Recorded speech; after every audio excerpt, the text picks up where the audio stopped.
Hola, ¿qué tal? Espero estén muy bien. Vamos a iniciar con el tema de teoría de conjuntos. Vamos a ver en este video dos elementos básicos, algunas generalidades y las operaciones básicas de conjuntos. Iniciamos. Entonces, primero, notaciones básicas. El símbolo de pertenece. Esto significa que X es un elemento de A, ¿verdad? Si utilizas ese símbolo para negarlo se tacha el símbolo, eso significa que X no es elemento de A. Por otro lado, vamos a decir que A es subconjunto de B si todo elemento de A es elemento de B, es decir, para todo X.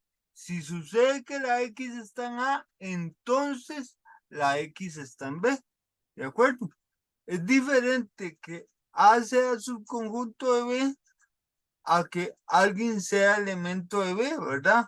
Digamos, si B es el conjunto de países de América, algunos elementos de B podrían ser Costa Rica, es elemento de B, México es elemento de B, Nicaragua es elemento de B, Alemania no es elemento de B, no es un país de América, pero Centroamérica no sería un elemento, sería un subconjunto de B. Si yo defino Centroamérica como el conjunto A formado por todos los países que están en Centroamérica, A estaría contenido en B, porque todos los países de Centroamérica son países de América, ¿verdad? Bueno, esa es la idea. Ahí viene la definición de subconjunto propio, no lo vamos a utilizar mucho, ¿verdad? Pero es básicamente que A está contenido en B y que no es igual a B. Eso es un requisito para que para que sea subconjunto propio, o sea, no puede ser igual, ¿de acuerdo? Ok. Por otro lado, vamos a decir que no es subconjunto de B, vean el símbolo tachado. Si hay un X, si existe un X que está en A y no está en B. O sea, recuerden que es estar contenido, que todos los de A están en B. ¿Qué no está el contenido? Que existe alguien en A que no está en B. ¿De acuerdo? Esa es la definición de no estar contenido o que A no es subconjunto de B. Bueno, una vez que tenemos esta notación, tenemos un primer teorema. Vean que si me devuelvo aquí, aunque uno percibe intuitivamente que no contenido es lo contrario de estar contenido, ¿verdad? Vean las definiciones, habría que probarlo, a ver si concuerda que A no contenido en B es la negación de estar contenido. Ese es el teorema. Y lo vamos a probar rápidamente. Entonces vean ahí, vamos a partir de eso. Vamos a negar que A está contenido en B. ¿Cómo negamos eso? Bueno, primero ocupamos qué significa que A esté contenido en B. Entonces cambio A contenido en B por la definición, dejando el no afuera. ¿Ok? Entonces está el no afuera y ¿qué es que A esté contenido en B? La lámina anterior lo decía que para todo X, si X está en A, entonces X está en B. Ahora, voy a meter el no. ¿Cómo se metía el no en un para todo? ¿Verdad? Entonces el no convierte el para todo en un existe y niega lo que sigue, ¿cierto? Entonces lo metemos, que existe un X tal que no todo lo demás. Ahora vamos a negar el implica. ¿Cómo negamos un implica? Cuidado, no inventen reglas, no hay ninguna ley de la lógica que me diga cómo negar un implica de las que vimos. Hay que hacer ideas primero para usar de Morgan, ¿verdad? Entonces, dejamos el no quedito ahí afuera de ese paréntesis y ese implica dentro por idea sería no el primero o el segundo. Ahora sí, aplicamos de Morgan, metemos el no, es un O, se va a convertir en I, ¿cierto? Y por ahí me queda un no, no, ¿verdad? Una doble negación. Entonces al final llego a que eso es equivalente a que existe un X, tal que X está en A y no está en B. ¿Y qué es eso? la definición de A no contenido en B. Entonces, digamos, para que vean la utilidad de la teoría que tenemos hasta el momento, pude mostrar que A no contenido en B, según la definición que vimos, es la negación de no estar contenido. Bueno, ¿qué otra cosa? Bueno, para hablar de teoría de conjuntos, tenemos que definir qué es un conjunto. Entonces, en la teoría usual, a lo largo de la historia, por la definición más simple, la del axioma de abstracción. Un conjunto es una colección de objetos. Ahora, ocupamos una definición más matemática. Entonces, podemos decir que un conjunto está formado por todos los X que cumplen Px. Una propiedad, una proposición abierta. ¿Quiénes están en A? Aquellos que cumplan Px. Entonces, surge esto súper necesario. Para que X sub 0 esté en A, tiene que suceder que P de X sub 0 sea verdadero, la proposición de verdadero. Y para que no esté, esa proposición tiene que dar falso. Y vean que son equivalencias en ambas direcciones, ¿verdad? Entonces, por ejemplo, vean ese pequeño ejemplo. B es el conjunto de los X, esta vallita vertical es tal que X pertenece a N y X está entre 3 y 10, ¿verdad? Es menor estricto que 10. No puede ser 10, pero sí puede ser 3. Entonces, si esto lo defino como la propiedad Q de X, los X que cumplen, que están en N y que también cumplen, que están entre 3 y 10, vean que es una que es un I, ¿verdad? Entonces, como tenemos un I, una conjunción, entonces es una proposición. Para que sea verdadera, tienen que ser abiertos los dos. Además, recuerden que es una proposición abierta, dependiendo del X. Pero el simple hecho de llamarle eso Q, vean que B ya lo puedo escribir así, los X que cumplen la propiedad Q, donde la propiedad Q yo la definí así. Por ejemplo, Q es 5. 5 pertenece a N. Sí, 5 pertenece a N, es un número natural. Este lado va verdadero. 5 está entre 3 y 10. También es verdadero y verdadero y verdadero. Da verdadero. Entonces, Q de 5 es verdadero. Entonces, recuerden lo que dijimos. Si la propiedad en 5 es verdadero, significa que 5 es elemento de B. Pero Q de 20 es falso. 20 es un número natural, verdadero. Y 20 está entre 3 y 10, falso. Verdadero y falso, falso. Entonces, Q de 20 A, falso. Y si A falso, 20 no está en B. Para que 20 esté en B, Q de 20 tiene que dar verdadero. Bueno, es una notación muy práctica. Sin embargo, tiene un problema. El problema es muy conocida en teoría de conjuntos como la paradoja de Busser. Esta es cultura general, la voy a decir de manera rápida en qué consiste la paradoja de Busser. Es una genialidad de Busser. Lo que dice es esto. Resulta que a Busser dice, bueno, un conjunto son todos los X tal que cumplen una propiedad PX. A Busser se le ocurrió decir que la propiedad es que X no pertenece a X y definió ese conjunto, que por el axioma que vimos, el axioma de abstracción, ese conjunto existe. Son todos los X que no pertenecen al mismo. Imagínense como que, ¿qué enredo mental puede ser uno? O sea, son todos aquellos que no se comen al mismo. Claro, ¿verdad? Entonces, ¿qué habíamos dicho? Que para que alguien estuviera en A, tiene que cumplir la propiedad. ¿Qué es cumplir la propiedad? La propiedad sería que si Y está en A, significa que Y no pertenece a Y. Y si Y no está en A, significa que P y Y es falso, que la propiedad es falso. O sea, y si es falso que Y no está en Y, lo verdadero sería que Y está en Y. ¿De acuerdo? Entonces, tenemos esos elementos orientadores. Y ahora alguien se preguntó, bueno, A, el conjunto A pertenecerá a él mismo. Claro, ¿verdad? Pero vamos a ver qué pasa.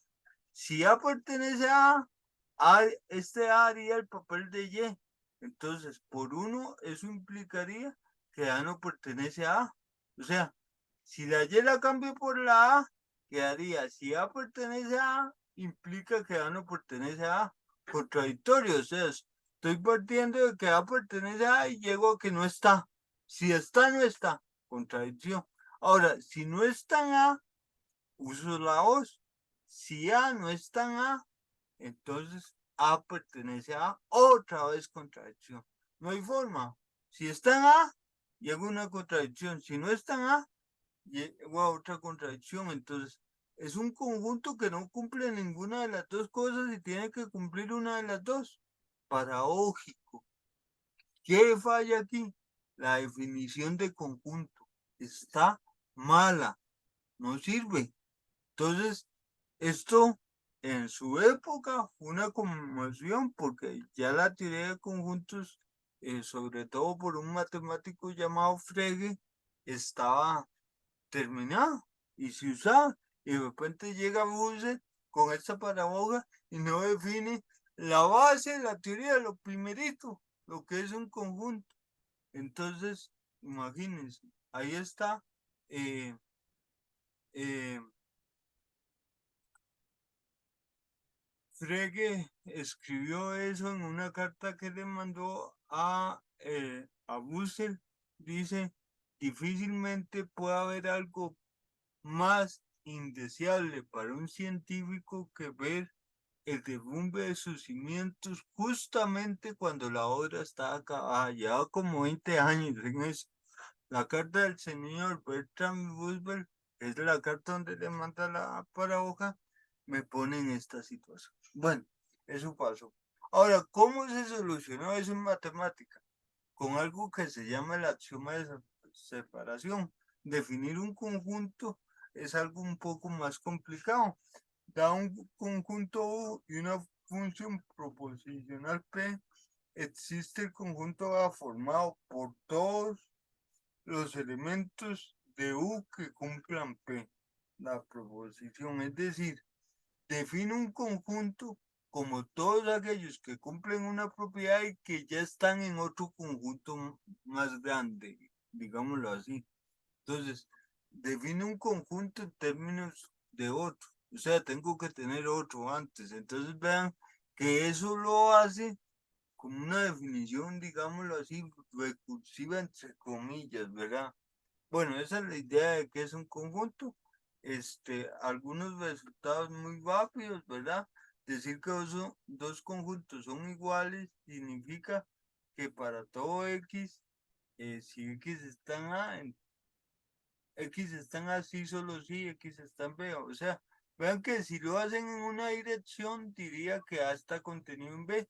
Y si lo hacen, si ven la otra dirección, diría que B está contenido en A. Entonces, otra forma de decir A y B son iguales, dos conjuntos son iguales si el primero está contenido en el segundo, A contenido en B, y el I de lógica, la disyunción, B está contenido en A. Bueno, ahí está la definición de conjunto vacío, es el conjunto que no tiene elementos, que está vacío.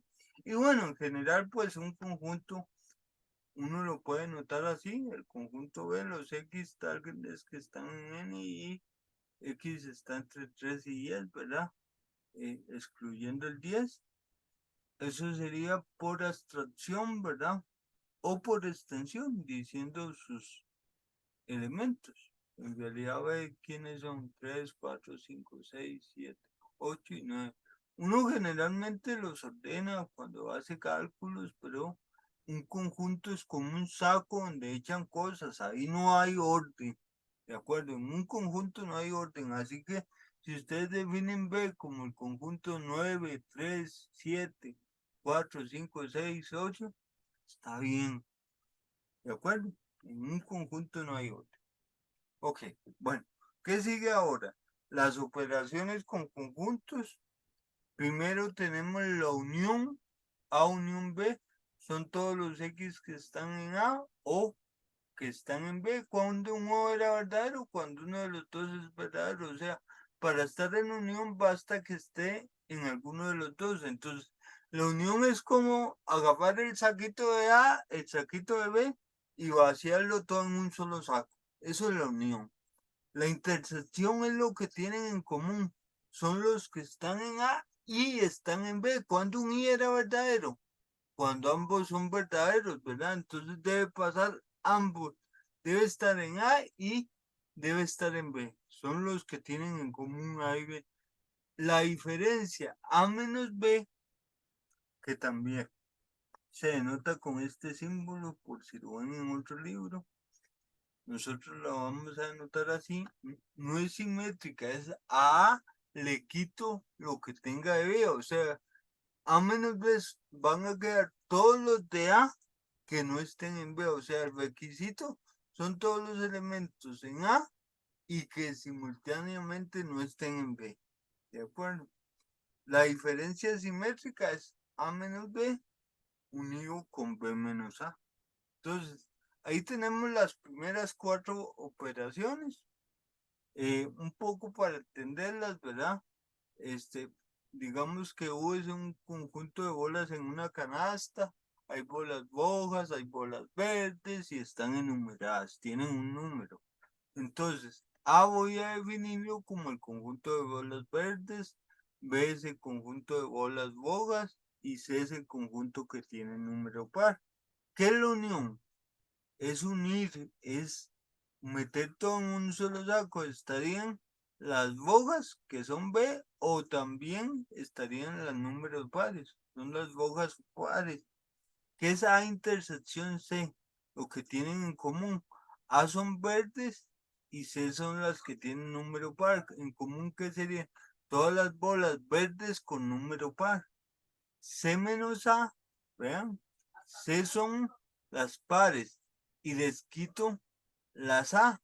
Entonces, suponiendo que las bolas son rojas o verdes, eso faltó aquí, pero era parte del ejercicio, lo pueden ver en el folleto. Entonces, a las pares les quito, a las pares les quito las verdes, entonces quedarían las rojas pares. O las, bueno, ahí se puso las pares que no son verdes, ¿verdad? Que también es pares que no son verdes. Y C diferencia simétrica con B, recuerden que es C menos B unido con B menos C. ¿Qué es C menos B? C menos B serían las pares, ¿verdad? Vamos a ver, C serían las pares que no son B, no son rojas, o sea, las pares verdes. Y las rojas que no son pares, ¿cierto? Están unidas ahí. Bueno, ahí lo pueden ver con detalle. Ahora vamos a un ejemplo meramente numérico, ¿verdad? Para ver detallillos ahí. Ahí me dan el conjunto A, el conjunto B, la unión que es meter todos en un solo saco. Con la siguiente condición, vean que aquí está el 2, no repito, en un conjunto no se repiten elementos, o sea, el 2 se puso una vez. ¿Qué puede hacer uno? Como no hay orden, aquí se decidió ordenarlo, pero como no hay orden, uno podría poner 1, 2, 3, 4, 5 y agrega los del otro conjunto. El 2 no lo agregaría porque ya está, agrega el 4, el 6 y el 8, ¿verdad? Eso se vale. O, digamos, lo ordena. ¿Qué es la intersección? Es lo que tienen en común. ¿Quiénes están en común? El 2 está en común y el 4 nada más, ¿verdad? El 5 está solo en este conjunto, el 6 y el 8 solo en este, etcétera. A menos B, a A le quito lo que tenga de B, ¿cierto? ¿Quiénes tiene de B? Ojo, los que quedan son los de A. El 1 lo quito, ¿está en B? No, el 1 no está aquí. El 2 sí, sí hay que quitarlo. El 3 no hay que quitarlo. El 4 lo quito, entonces quito el 2 y el 4. Queda el 1, el 3 y el 5. B menos A. A B le quito lo que tenga en común de A. Entonces, quedan los de B, y le quito los de A, ¿cierto? Le quito el 6 y le quito el 8, ¿de acuerdo? Entonces vean, perdón, le quito el 2 y le quito el 4, entonces quedarían el 6 y el 8, ¿de acuerdo? Entonces, ahí está, y sigue la diferencia simétrica. Ok, bueno, entonces, ahora queda A diferencia simétrica con B. Entonces, ¿cómo hacemos? Sería a le quito B, ya lo tengo. Y a B le quito A, ya lo tengo. Recuerden que a B le quito A, quedan los de B. Y le quito los que tengan en común con A. O sea, le quité el 2 y el 4 y quedaron solo 6 y el 8. Entonces, A diferencia simétrica con B, A menos B, ya lo tengo. Y le uno B menos A. Serían unir estos dos. Me queda 1, 3, 5, 6 y 8. Ok. Bueno, esa es la idea del ejemplo. Ahí tienen uno para que lo hagan de ejercicio. Y ahí vienen las respuestas. De repente tienen que hacer un diagramita para descifrar quién es el conjunto de que no lo va explícitamente. Bueno, otra operación, el complemento. Esta es una notación, la definición formal casi no la utilizamos en el curso, pero para que lo sepan, si A está contenido en B, el complemento de A con respecto a B sería lo que le falta a A para hacer B. O sea, a B le quito A. En general, la que vamos a denotar es esta. Cuando se sobreentiende, hay un conjunto universo donde se sabe que los complementos son con respecto a ese conjunto. Entonces, ¿qué es el complemento a todos los X en ese universo que no están en A? ¿Sí? Por ejemplo, si mi universo es del 1 al 10 y A es 3, 6, 7 y 9, el complemento de A serían los del universo que no están en A, o lo que le falta a A para hacer el universo. ¿Quiénes faltan? El 1 y el 2, el 3 no lo pongo el 4 y el 5, el 6 no lo pongo, el 7 tampoco, pongo el 8, 9 no lo pongo y pongo el 10, ¿verdad? ¿Ok? Conjunto potencia. El conjunto potencia es el conjunto de partes, es el conjunto de subconjuntos de A. O sea, en el conjunto potencia están todos los subconjuntos de A. En particular, hay un teorema que me dice que el vacío es subconjunto de A. Entonces, este es un conjunto de subconjuntos o un conjunto de conjuntos. ¿Quiénes van a tener todos los pedacitos que se pueden hacer de A, los subconjuntos de A? Entre ellos, el vacío. Ahora, ¿cómo demuestro que el vacío realmente está en cualquier conjunto? Vean lo potente de ese teorema. Vacío está contenido en cualquiera. Todo conjunto tiene adentro el vacío. ¿Cómo lo pruebo? La prueba es bien sencilla. ¿Qué significaba que un conjunto estuviera contenido en otro? Bueno, significaba que para todo X, si X está en el primero, entonces X está en el segundo. Pero si analizan, este implica para cualquier X, resulta que X está en vacío es falso, porque vacío no tiene nada. Y falso implica lo que sea, da verdadero. Entonces, significa que esto siempre es verdadero. Por lo tanto, vacío está contenido en A. Y aquí venía un detalle importante que nos ayuda bastante, es que si A tiene n elementos, partes de A tiene 2 a la n elementos. Digamos, si A tiene 4 elementos, partes de A, el conjunto de subconjuntos, tiene 2 a la 4, 16 elementos. Bueno, veamos un ejemplo. Vean ese conjunto A. Tiene el 1, el conjunto 2 y el más como elemento. Tiene 3 elementos. 2 a la 3, 8. Partes de A debería tener 8 elementos. ¿Cómo los tengo? Bueno, hay una forma sistemática de hacerlo, empezando de los subconjuntos del mínimo que no tienen elementos, ir aumentando, ¿verdad? Entonces, subconjuntos de A de 0 elementos. Vean que es parte de A, que es parte de A, el conjunto de subconjuntos de A. Que tengan 0 elementos, y ahí el vacío, ¿verdad? El vacío no tiene nada y es subconjunto de A. Subconjuntos de A hay un elemento. Entonces, hagamos una bolsita, tienen que ser, los subconjuntos son conjuntos, son como bolsitas. Y en una bolsita meto un elemento. Entonces, meto el primero que es 1, en otra bolsita meto el segundo que es el conjunto 2. Vean que queda conjunto, el conjunto 2. Y en otra bolsita te, meto el más, que es el tercer elemento. Esos son subconjuntos de un elemento. Vean que entonces habían 3 y el vacío 4, ya llevo 4 y 2 a la 3, 8, ya llevo la mitad. Bueno, sigamos. Subconjuntos de 2 elementos. Hagamos una bolsita, esas llaves son como la bolsita y meto 2 elementos. Puedo meter el primero y el segundo, el primero y el tercero o el segundo y el tercero. ¿Ok? No se vale decir que meto el primero y el segundo y que luego meto el segundo y el primero. Es lo mismo porque no hay orden. Salieron otros 3 y llevaba 4 más 3, 7. Ya solo me falta uno. Subconjuntos de 3 elementos ya hay el mismo.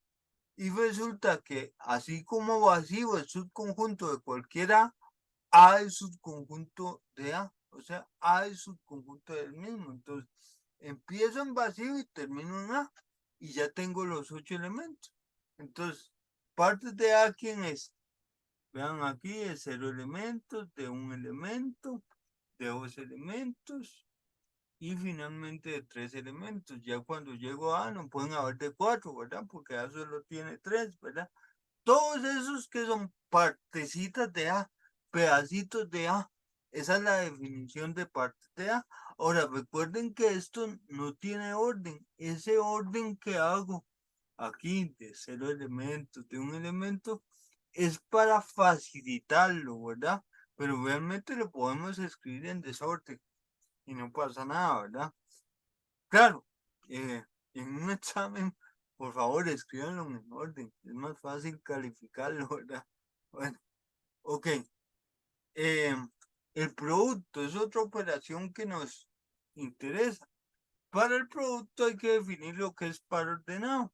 El par ordenado, vean que tiene paréntesis redondos y es el conjunto formado por el conjunto A y el conjunto AB, ¿sí? Entonces, vean, por ejemplo, ya dijimos que era A, B. ¿Qué sería B, A? El conjunto formado por el primero de aquí que es B y luego el conjunto BA que es el mismo que AB, ¿verdad? Entonces, resulta que no van igual. Entonces, obtenemos este resultado importante. En conjuntos no hay orden. A, B es lo mismo que B, A, pero en pares ordenados sí hay orden. A, B, el par ordenado A, B es diferente al par ordenado B, A. ¿De acuerdo? Entonces, eso es importante. Y bueno, nos interesa el producto de conjuntos. ¿Cómo se define? Es decir, conjunto de pares ordenados, donde el primero es elemento de A y el segundo es elemento de B. ¿Ok? Bueno, ejemplo. Bueno, algo importante. Si A tiene n elementos y B tiene m elementos, A por B, el conjunto de pares ordenados, tiene n por m elementos. ¿Ok? Veamos este ejemplo. Vean ahí, A tiene 2 elementos, el 1 y un conjunto ahí, formado por 2 y más, pero A tiene solo 2 elementos. B tiene 3 elementos, el 3, el conjunto 2 y el más. Si A tiene 2 y B tiene 3, 2 por 3, 6. Quiere decir que A por B tiene 6 elementos. ¿Cómo lo calculo? Bueno, empecemos, uno puede fijar los elementos de A y recoge todos los elementos de B. Entonces, el primer elemento de A es 1. 1 se pelea con todos los de B. Entonces, queda el par ordenado 1,3, 1, conjunto 2 y 1, más. En paréntesis redondos porque A por B tiene pares ordenados. ¿De acuerdo? Ahora, ya el 1 se peleó con cada uno de los de B. Sigue el siguiente elemento de A, que es el segundo 2, más, ese conjunto. Entonces, ese conjunto se pelea con el 3, con el 2 y con el más.